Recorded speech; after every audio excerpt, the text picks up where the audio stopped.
வணக்கம் மக்களே, தமிழ் ஆர்வம் கொண்டவங்களா நீங்கள்? அப்போ நம்மளுடைய வலைக்காட்சியை சப்ஸ்கிரைப் பண்ணி வச்சுக்கோங்க. இன்றைக்கு உங்களுக்கான பழமொழி, வர வர மாமியா கழுத போல் ஆனா. இதுக்கு நம்ம பொதுவாக என்ன பொருள் சொல்கிறோம்? அழகாக அறிவாக நடந்துக்கிற ஒருத்தர் நாளடைவில் மாறி மோசமாக நடந்துக்கிட்டாங்க அப்படின்னா இப்படி சொல்கிறாங்க. அப்போது வர வர மாமியா கழுத போல் ஆனா அப்படின்னு. ஆனால் இதுக்கு பொருள் என்ன அப்படின்னா, கைதை அப்படிங்கிறது ஊமத்தங்காயை சொல்லுவாங்க. அந்த ஊமத்தங்காய் ஆரம்பத்தில் பூவாக இருக்கும்போது பார்க்க அழகாக இருக்கும். அதுக்கப்புறம் நாளாக நாளாக அது காயாக மாறி சுற்றிலும் முள் போல் இருக்கும். அது கொடிய விஷம் கொண்டது. அதுபோல் மாமியார் ஆரம்பத்தில் நல்லவங்களா இனிமையாக பேசுகிறவங்களா இருப்பாங்க. அப்புறம் போக போக பார்த்தா அவங்க நடந்துக்கிறது ரொம்ப கண்டிப்பாகவும் கடுமையாகவும் இருக்கும்.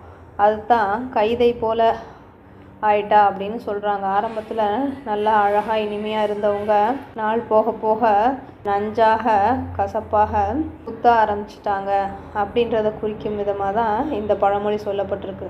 வர வர மாமியா கழுத போல் ஆனான்னு. கழுதையில் அது கைதை. உச்சரிப்பு சரியாக சொன்னோம்னா பொருளும் சரியாக விளங்கும். அதனால் சரியாக உச்சரிப்பும் சரியான பொருளை சொல்லித் தருவோம். தமிழ் பிடிக்கும் அப்படின்னா நம்மளுடைய வலைக்காட்சிக்கு உங்களுடைய விருப்பத்தை தெரிவிங்க. நம்மளோட காணொளிகள் எதெல்லாம் உங்களுக்கு பிடிச்சிருக்கோ அதெல்லாம் மற்றவர்களுக்கும் பகிருங்க. மற்றும் உங்களுக்கு எது பற்றிய தகவல் வேண்டுமோ அதை கருத்து பட்டகத்தில் பதிவிடுங்க. அதில் நம்ம பகிர முயற்சி செய்கிறோம். நன்றி.